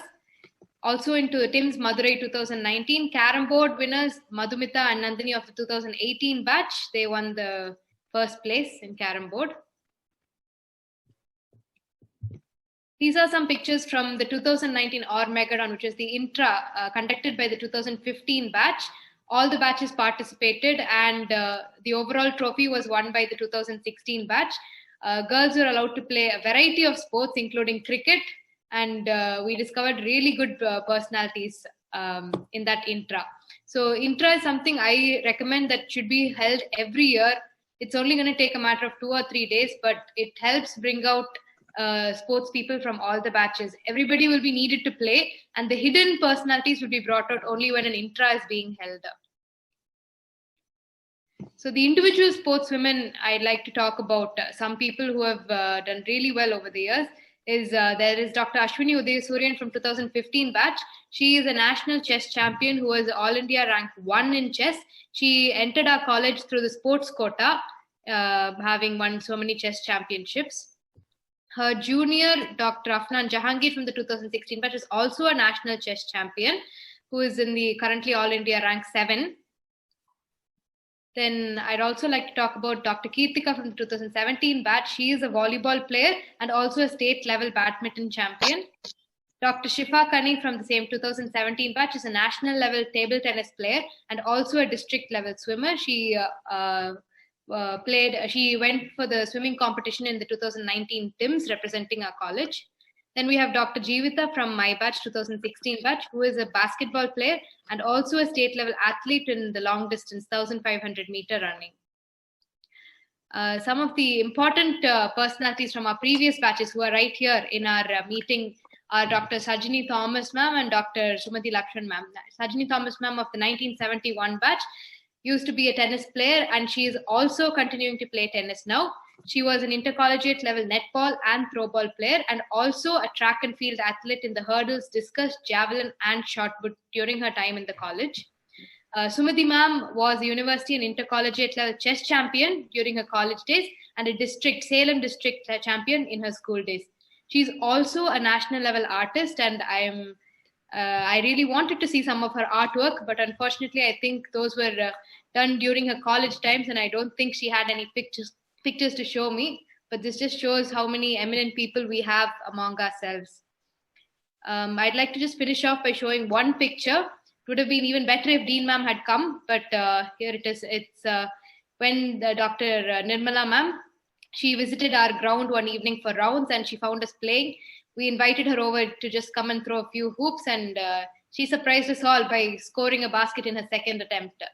So this was when Dean ma'am had come to play with us one evening. And even now, when she sees me, she asks me, when shall we go again? When shall we go for a game of basketball? She asks me even now. So yeah, that's it. I could actually talk more. I need to find out about the history, but that's it for now. And thank you, everybody. அதாவது அபிராமி, விளையும் பயிர் முளையிலேன்னு சொல்லுவாங்க. Your first talk itself enlightens us, and you brought so much of woman power into it. Sajini will love that. I can't stand it. Anyway, thanks, Ma. It's a nice presentation. You mentioned about mother intermedicals. That was the first intermedicals I've been to 1971. Then 1972 Tanjore. That's I set up a new record in 110-meter hurdles. That's I couldn't forget in my life. And I also played basketball and volleyball like you do. Anyway, அதெல்லாம் பழங்காதி ஆயிடுச்சுமா. I can't run now. I can only walk to play golf. So that's my status today. You mentioned Sajini. Sakshat Sajini is there. Abhiramini, wonderful. It is so wonderful to see how enthusiastic the women athletes have done and taken sports across the years in CMC. You've done an excellent job, and I think kudos to all the women athletes. They've done an amazing job. Okay. I also have, am I the next one, or do you have? Yes. Okay. You can give Abhirami some clues to get more women into sports. That's the topic. It's already established. I think you make our work much easier because it's just all cruise control. You've got the enthusiasm of the dean. You've got the faculty involved. You have the intermedicals, the inter-batch. These are all things that we had in mind that we wanted to bring forth. We did not realize that it was already established. So it's a piece of cake for us. Thank you. You've done great. The path has already been paved. Okay. Just a few more points I just wanted to add actually. What could actually help the girls do even better? We have really interested girls right now from all the batches and really talented people as well. Some points where we could do better is if we were able to get coaches. We don't have coaches for any of the sports. If we could get coaches for all the sports, that would be one really great thing. And some more faculty involvement. Dean Madam is interested, but if we have somebody, she can't look into everything herself. She'd be busy. So if we could get somebody who could... Coaches, I don't know how it is, the formalities with the government college, but I think you can always dip into your own faculty, and they may be very many of them with some expertise that can always be, part of, sometimes even students' parents. They can also get involved. They may not be alumni, but they are parents of the Coimbatore Medical College students. You can even get them involved as coaches too, so let's see. Yeah. Anyway, I have a little PowerPoint. How do I do? Do you have to give me share? Do you have to share? Yeah, okay. While you are sharing the screen, I just want to add, Sajini, there is no physical director anymore like our days. Yeah. So it has to be a faculty, woman faculty who was interested in, and they can spend more time in the field. Well, it's not letting me, Sajini. Have you got slides? I have a few slides, yes. So, okay, I'm going to cancel Abhirami's co-host status. Yeah. And then give it to you. And where is my Zoom now? I've lost my... It's not letting me. I think I made too many people as co-hosts. Now it's not letting me. No. Abhirami can take her, give it back to Sajini ma'am. Yeah, you can come off and give it to Sajini ma'am. Stop. How do I do that? Stop screen recording, screen sharing. Yeah, if you click on the participant and click on your name. Okay. Yeah, I can do that. I can do that. And give it to Sajini ma'am or Dr. Shan. Okay, so I'll try now. I made Sajini ma'am. No, it's not letting me still. Sir, I've made you the host now. And, yeah. So you can let Sajini ma'am. I have done. Oh, yes. Now it's coming. Yeah. So I open my PowerPoint first and then go into share the screen, no? Yeah. Okay. It's you are a co-host now. Can you see it? Yes. All right. Got it. Hey guys. So here I am, 1971 batch. Dr. Abhiramani, you gave us a good intro, so I don't have to go any further. And yes, I'm still active. I think my knees haven't given way yet to do the walking or the golf. I think, as my husband says, I'm not old enough to play golf yet. It's okay. Really? So maybe, though I call myself a dinosaur, I think he defines it as not being old enough. So let's see what's happening. So when you gave me this topic, I thought, okay, how am I going to bring this forth? What am I going to talk about? And I said, I've had 25 years of experience as associate director in family practice. I have brought up three boys. So I might consider breaking up this topic as in different roles, as a parent and as an alumnus, as in part of an administrative group, as a coach, and as a teammate. So here we go. So this is it. Emphasize as a parent, I would rather, and as an alumnus, I will emphasize the importance of physical activity and its impact on health, mainly mind and body, to my children. I had 3 little boys who at the age of 12 or 14 started to tower over me. And I said, I have to capitalize on this physique of theirs and try to empower them into sports. So here is it. I brought and introduced them all to tennis. And here I am playing with my wee little one, okay? The amount of fun one can experience when involved in a sport should be emphasized. Steer them to choose an activity that is not only fun and interesting to them, but one that will be compatible with availability of spare time and their potential to excel. So that is also important, especially in our sort of specialities or professions. The good, the bad, and not so ugly with Mama Bear, okay?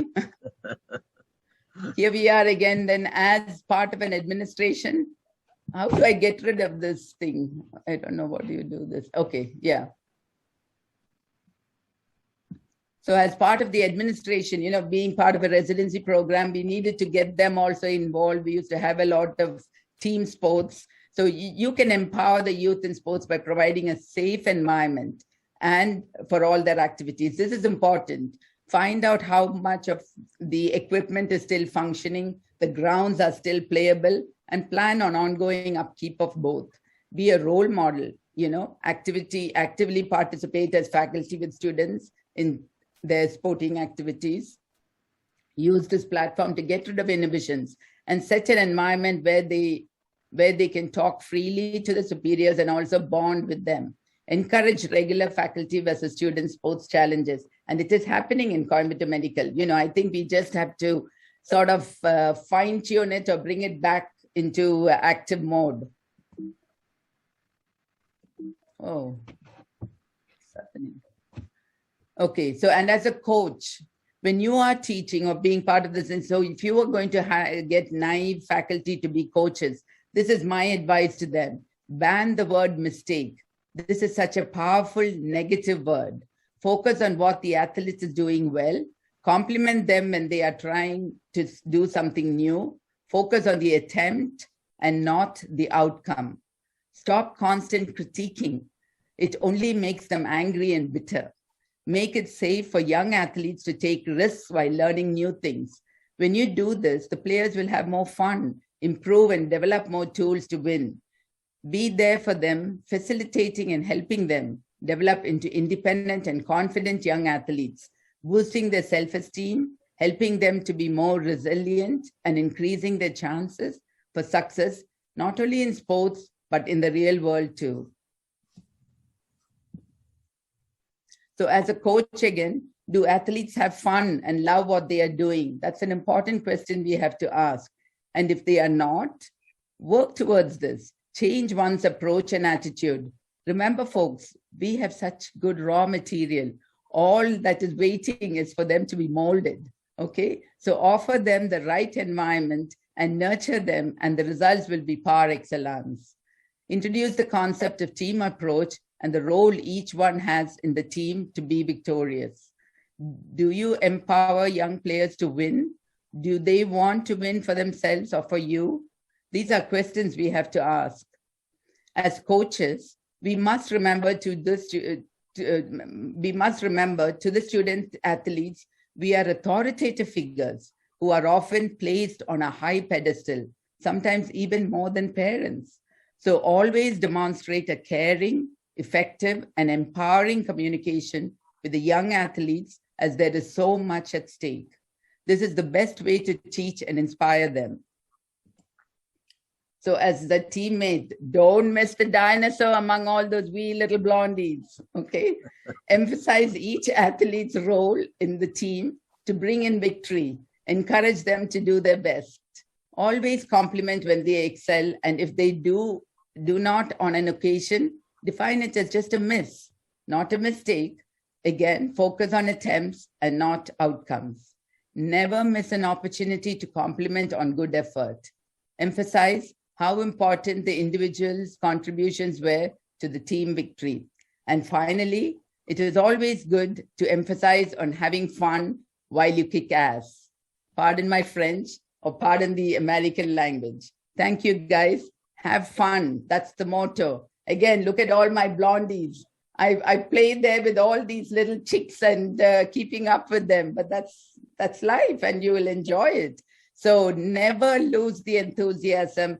Never miss an opportunity to compliment and get them going. Nurture them. Keep that nurturing all the way. That's what I would say. And we, as Dr. Abhiramani said, we have it all there. It is all established. All you need to do is to bring it back to the forefront, and we will do it. The ASH committee will help you get that. Okay. Thank you, folks. Thank you, Sajani. So the take-home message is, Abhirami, your interest should start from your own family.